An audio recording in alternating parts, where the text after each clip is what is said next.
Well, okay. Whatever you are on YouTube,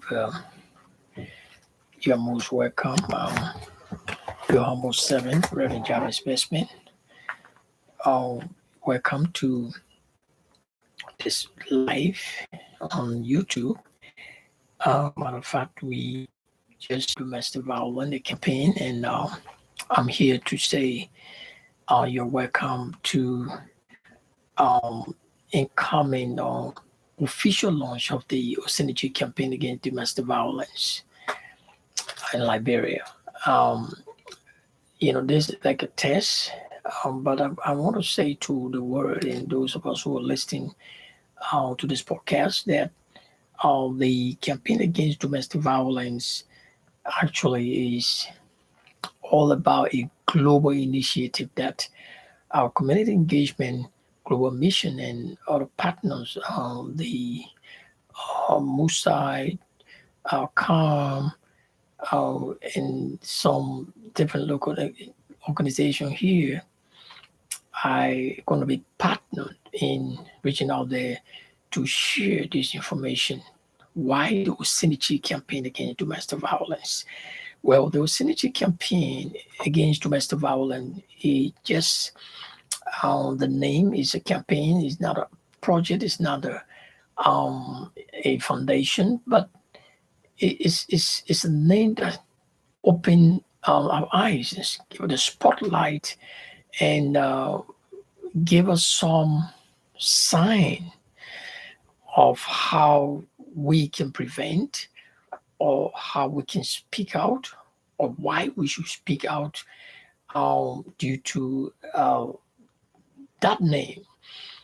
And again, why the name?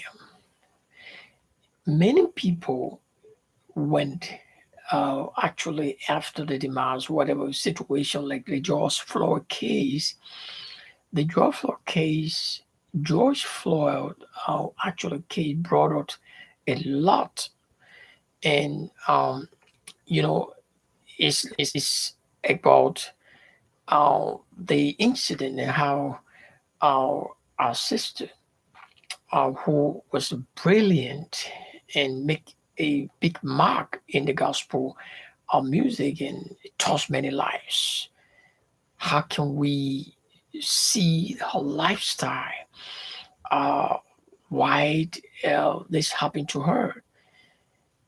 Are we better than her? No. So this campaign is like an eye opening and a kind of spotlight on the issue of domestic violence or abuse in a Christian home, in a religious home, whatever religious you belong to, Muslim or whatever community you belong to open your eyes and to say to you that, look, this is real. If you don't speak now, you don't know what happens in the next month, in the next 2 weeks. So the Osinachi campaign against domestic violence is not just going to give you the information that you need, but it's also going to help you prevent domestic violence in your community, in your home, in your workplace, in the government, and you can name them. It's also going to um, list some of the things that affect you if you don't speak out. It's going to give you a clue about your relationship with God, whether it is you are a pastor or you are a single or you wherever you are in the ministry or in the word of life, it doesn't stop you or should not stop you from speaking out. The Vicinity campaign is also going to give you a broad understanding about emotional, the effects, and how can we prevent these different abuses. The reflections about the Osinachi campaign is why is so important because of what she went through. Like many of us would think, by being in the church and forget about its true nature about ourselves, then of course we could be abusing ourselves or we'll be forgetting about our mandate, why God commanded us to do what we're supposed to do, and why we are not doing it or why we are not loving ourselves. Why should we speak out when we go into domestic violence? And the most important thing is if you reflect on the job, on the thing that happens to each person every day, and go back and understand why should I go through this and don't speak? If my friend, if my sister, if my brother went through it and today we can see them no more, should I be one of the victims? Should I walk away from the relationship? Should I apply this measure? Should I go to the pastor to say something about this? Should I go down to the community level, to the community leader to tell him about what is going on in my home? You know, your responsibility as a human, not your responsibility as a person who is connected to whatever religions you are connected to or the relationship you have with God. God have given all the mandate. And to pastors and leaders is not just an loud opening, but it gives us a clear understanding about the fact that our members, our daughters, our sheep, the people that we preach to every day has a problem that need to be addressed. So our focus will not just be on preaching the word, collecting offering, tithes, forgetting about the issues. The Osinachi campaign is also going to spotlight some of the most hidden and secret abuse that need to be prevented, if not all. To all of us, those of us who are listening to this podcast, think about it. Domestic abuse, as one of it tap the emotional and physical, psychological abuse, especially the psychological and emotional, is silent. It's dangerous. And so we're going to be coming up with the campaign. The campaign is coming up in December. And that is the first 3 days is going to be an awareness. And then the Saturday is going to be that is the 17th. It's going to be a 1 day awareness workshop that will talk about domestic against the prevention, the effects, and the empowerment. How can you be empowered? To understand, empowerment comes in different means. Not only the financial empowerment, not only the resources, but it come in teaching, it come in training. So we're going to be kicking up that training on that Saturday. It's going to be an ongoing thing globally, and it's going to help, especially the church. The Osinachi campaign is not just centered around the church, or will not centered around the church. It's a global initiative that going to extend into different religious sects or communities that are affected. Join us, especially male men, to make a big difference in our society. We must take initiative no matter where we find ourselves in our conditions. We might be actually affected, we might be going through our own trials, but the fact remains, as we are obligated, or we are under obligations to help the people on the other side of the road.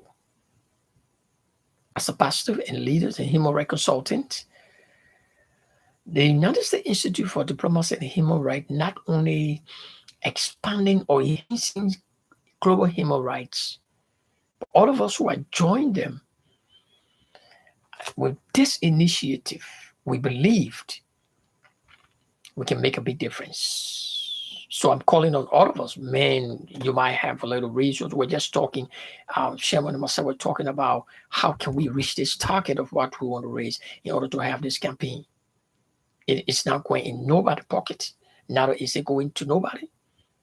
It's going towards something that is very important to kick off and have a massive awareness in churches, in mosques, in communities. You can name them. It is you, it is me, the Children Assistance Rescue Mission, yes, the MOSA, and the rest of all of our civil society.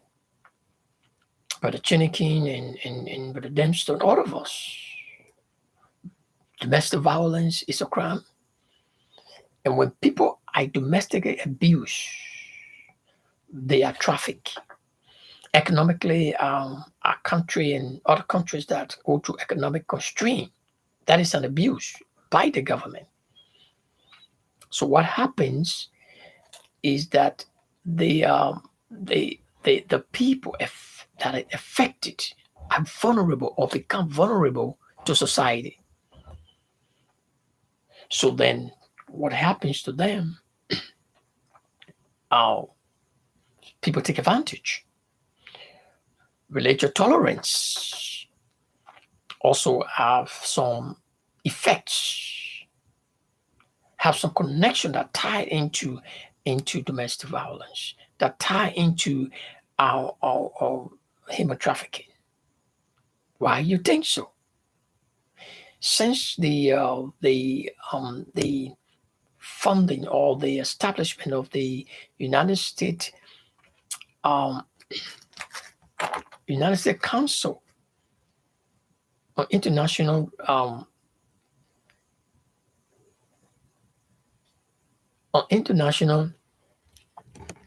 religious freedom, there is have been actually ongoing situation in the world state since 98. Just celebrated its 24th anniversary last week, Thursday. The United States Council of International Religious Freedom actually have been giving recommendations to foreign nations to take steps to end religious freedom, religious conflicts, to bring about religious tolerance, which when religious conflicts in any nation, people take advantage, then they come domestic abuse, and then trafficking, people that misplaced, they are chaos, and people take advantage. People take advantage when religious conflicts and abuse other people, especially female, we see again in Nigeria. So there are problem with domestic violence. So how can we prevent it? The effects and the prevention is very important. When we stop believing that our relation with God can affect other people's relationship with God or should affect, then it brings chaos. And when chaos comes into the community, into a problem of conflict resolution, actually where we cannot find a common ground, then of course there is a confusion If you go back and see many religious war, what happened to the people, the common people, is that it gets confused, it's displaced, they go to refugee camp, people take advantage of them, domestically abuse them, and then they become trafficked, and then that's a problem.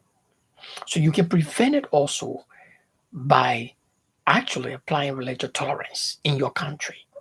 We're going to be talking more on this tomorrow morning. This morning, 12 o'clock today. And, I just want to encourage men to join us in these campaigns. The Osinachi campaign against domestic violence is going to be a long uh, uh, day campaign, a whole week, but then it's going to also continue globally. Join us. And I don't know how much you have. I don't know what you think about your volunteering. You can volunteer. It's not about money. It's not about what are you going to contribute, resources. What are you going to bring, a bag of water? What are you going to, whatever you can handle, whatever you can bring.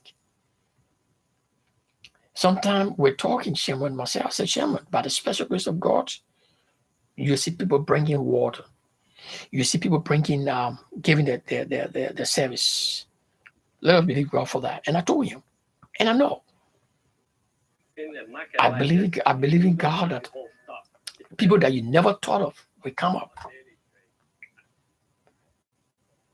And so this whole campaign, as we conclude,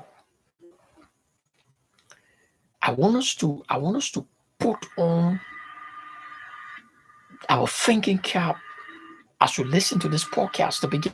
Like we have Dr. Nico Shirley. We have a lot of people, Ricky, and many of them is going to be part of this partnership we are calling upon all of us. It is serious, and I want to thank all of them, all those who participated in the whole campaign. We know that you took out your busy schedule, but we still have this appeal to all of us as you join in this campaign. Our daughters, our sons, our wife, our sisters have been abused. How can we? This is the time. How can we say in Liberia that this must stop? How can we say in a community that this issue must stop? How can we say the church that this must stop? How can we say in the government that we need to have something done? How can the law be applied when turning our back on society? It's my current call on all of us to join us in this campaign. Men, especially male, I want to align my voice again to those who feel, call or who feel obligated to volunteer. I want us to look at this. If you listen to the voice of victims, actually, just because they did not speak, I'm calling you, I'm calling upon the word. It's paining me to sleep and wake on the was it the 20, no, it was the 8th after the death, on the 8th of April. In the first week in May, I was asleep, and somebody just kept telling me, Osinachi campaign, Osinachi campaign. And this that whole week, 2 weeks, and I started calling upon some of my friends, and I started to organize. The first launching was done on Zoom Facebook. Dr. Speed, Dr. Shelley were there in that meeting. Today, we are not ceased from what God has said. Not just a mere thing. And this is not a foundation, it's a campaign. Most of us will honor people who have money. Will remember them. Will remember the days that they were giving their service. Many people heard this woman's song and oh, they have cheered,